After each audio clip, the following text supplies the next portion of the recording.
Mel, besok Minggu nih. Rencananya aku ingin jogging di pagi Minggu. Kira-kira siapa ya sobat fisika yang suka jogging di Minggu pagi? Mungkin banyak dari sobat fisika yang suka jogging nih. Tanpa kita sadari, saat kita berlari, rute yang kita pilih bisa dianggap vektor karena memiliki arah dan besar. Oh iya Mel, kemarin pas aku jogging, aku buka Google Maps untuk menentukan rute yang aku pilih. Ternyata aku harus belok ke kanan dan menempuh jarak sekitar 1 km. Naza, tanpa kita sadari, ini merupakan contoh vektor dalam kehidupan sehari-hari. Jadi Mel, apa sih vektor? Eits, tapi sebelum itu perkenalkan nama saya Riva Altifatunisa. Saya Fiza Florentina. Saya Melani Putri Aminoto. Saya Balkis Indriani. Setelah melihat kegiatan tadi, kalian pada tahu nggak sih apa itu vektor? Vektor adalah besar yang memiliki besar dan arah. Di sini kami akan melakukan praktikum penjumlahan vektor, di mana kami akan menyelidiki penjumlahan vektor dengan metode jajar ganjang dan rumus kosinus. Baiklah sobat fisika, di sini saya akan menjelaskan alat dan bahan yang digunakan pada praktikum kali ini. Yang pertama ada tali pada roda atau tali nilon. Yang kedua ada neraca pegas sebanyak 2 buah. Yang ketiga ada busur. Yang keempat ada beban bermassa 100 gram. Nah, yang terakhir ada rangkaian statif. Di sini sudah ada alat dan bahan yang telah tersedia. Yuk kita rangkai statifnya.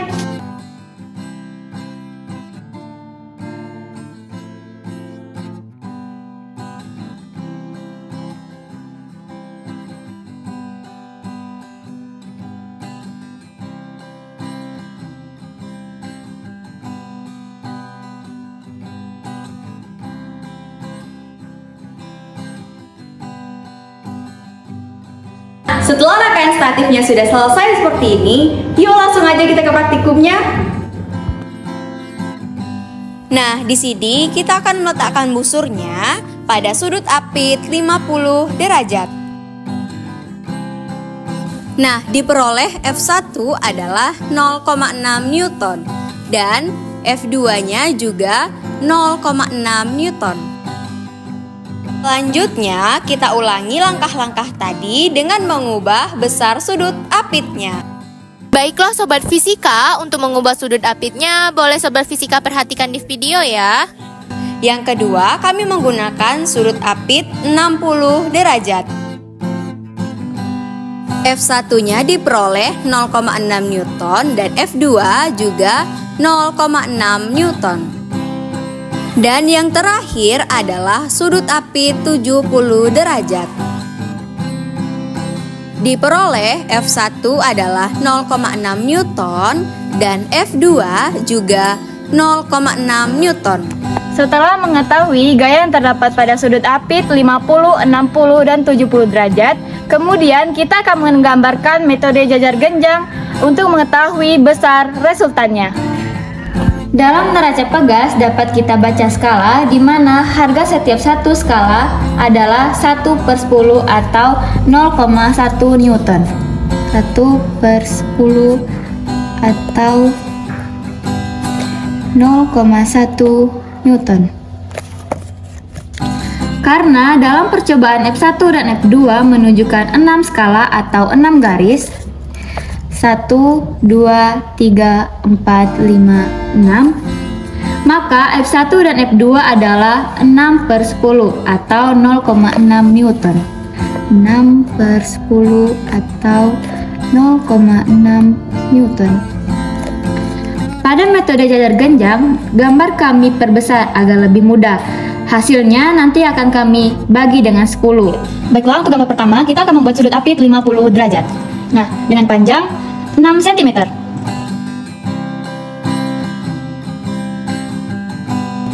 Nah, kita akan mengukur sudut apit 50 derajat.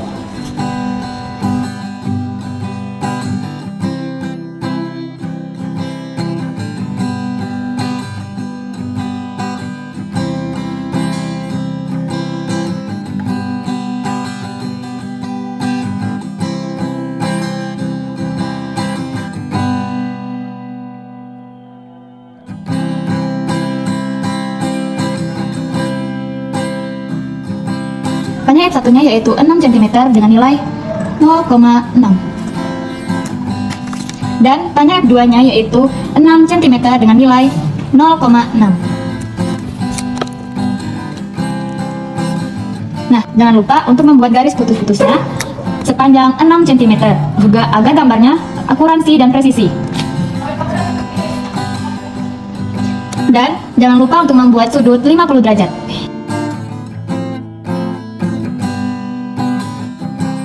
Lalu kita akan tarik garis resultannya dan kita ukur dengan mistar.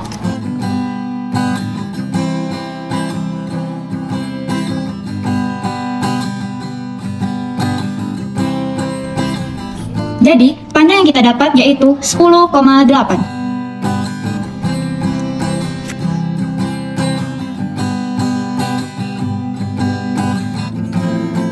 Jadi, kita akan membagikannya dengan 10,8 per 10. Jadi, kita akan membagikannya dengan 10, yaitu R sama dengan 10,8 per 10. Nah, hasilnya yaitu R sama dengan 1,08 Newton.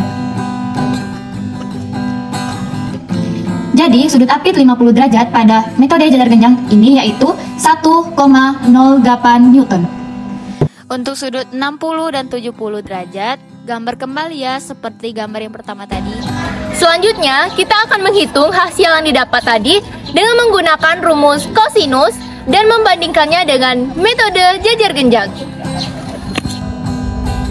Baiklah sahabat fisika, kita langsung saja ke perhitungannya ya.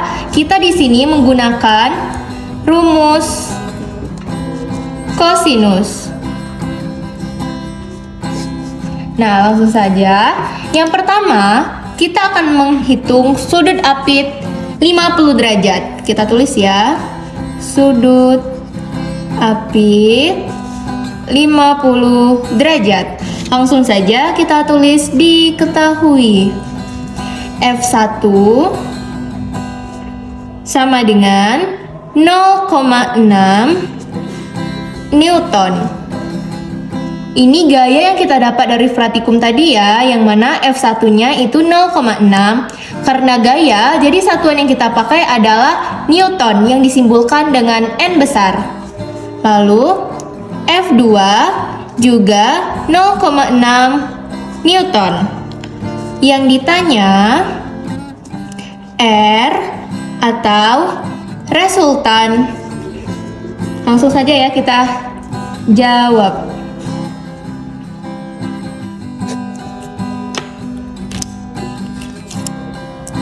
Kita tulis terlebih dahulu rumus mencari resultan ya.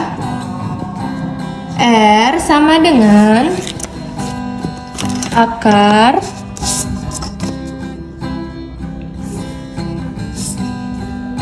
F1 kuadrat ditambah F2 kuadrat ditambah 2 dikali F1 dikali F2 dikali cos alpha. Jadi inilah rumus yang akan kita gunakan untuk mencari resultan. Kita tulis kembali ya. Jadi R sama dengan akar, kita masukkan ya angka-angkanya. Jadi F1 yang kita dapat tadi adalah 0,6. Jadi 0,6 kuadrat ditambah F2 juga 0,6. Jadi 0,6 kuadrat ditambah 2 dikali 0,6 dikali 0,6 dan dikali cos 50 derajat. Karena kita lagi menghitung sudut apit 50 derajat ya teman-teman. Lalu kita tulis lagi ya. R sama dengan akar. Nah, 0,6 kuadrat adalah 0,36 ditambah 0,6 kuadrat juga 0,36 ditambah 2. 0,6 dikali 0,6 adalah 0,36 dikali. Nah, cos 50 derajat adalah 0,64. Kita tulis lagi ya. Jadi R sama dengan akar. Nah, 0,36 ditambah 0,36 adalah 0,72. Ditambah 2 dikali 0,36 adalah 0,72 dikali 0,64. Jadi R sama dengan akar. Nah, kita hitung perkalian terlebih dahulu ya. Jadi 0,72-nya kita turunkan. Ditambah 0,72 dikali 0,64 adalah 0,4608. Kita tulis lagi, R sama dengan akar. Nah, 0,72 ditambah 0,4608 adalah 1,1808. Nah, jadi teman-teman, akar dari 1,1808 adalah 1,08. Jangan lupa ya teman-teman, satuannya Newton. Jadi resultan pada sudut apit 50 derajat adalah 1,08 Newton. Selanjutnya, kita hitung kembali sudut apit 60 derajat dan 70 derajat dengan rumus seperti tadi. Setelah melihat praktikum dan perhitungan pada rumus kosinus dan metode jajar genjang tadi, dapat ditarik hasil yang akan kita tulis di dalam tabel pengamatan pada percobaan pertama, yaitu sudut apit 50 derajat yang F1-nya didapat ialah 0,6 Newton dan juga F2 didapat 0,6 Newton. Resultan gaya yang didapat dari hasil perhitungan tadi ialah 1,08 Newton. Percobaan kedua yaitu sudut apit 60 derajat, F1-nya didapat 0,6 Newton, F2-nya juga 0,6 Newton. Hasil resultan yang telah dihitung adalah 1,03 Newton. Percobaan ketiga yaitu sudut apit 70 derajat, F1-nya didapat 0,6 Newton, F2 juga dapat 0,6 Newton. Resultan gaya yang dihitung adalah 0,98 Newton. Yuk kita jawab permasalahannya.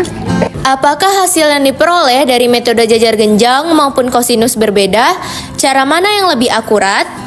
Hasil yang diperoleh adalah sama, karena kedua metode tersebut ekuivalen dan memiliki nilai resultan yang sama. Bagaimana hubungan antara berat beban dan resultan gaya? Berat beban adalah salah satu komponen gaya dalam sistem, dan resultan gaya merupakan penjumlahan vektor dari semua gaya yang bekerja. Jadi, berat beban sama dengan resultan gaya. Bagaimana pengaruh bertambahnya sudut apit antara dua pegas terhadap resultan vektor gaya yang terbentuk? Makin besar sudut antara dua buah vektor, maka resultannya akan semakin kecil. Hal ini karena resultan berbanding terbalik dengan sudut vektor.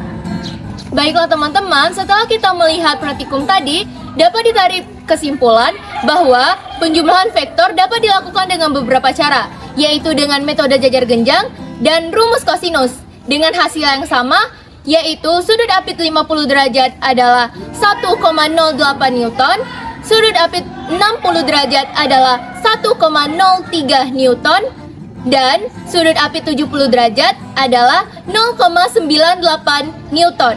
Dengan beberapa faktor yaitu besar gaya dan besar sudut. Itulah tadi video praktikum kami. Terima kasih telah menonton. Jangan lupa like, Komen, Share, Subscribe channel Pura-pura Tahu Fisika agar teman-teman semua tidak ketinggalan video menarik lainnya. Bye!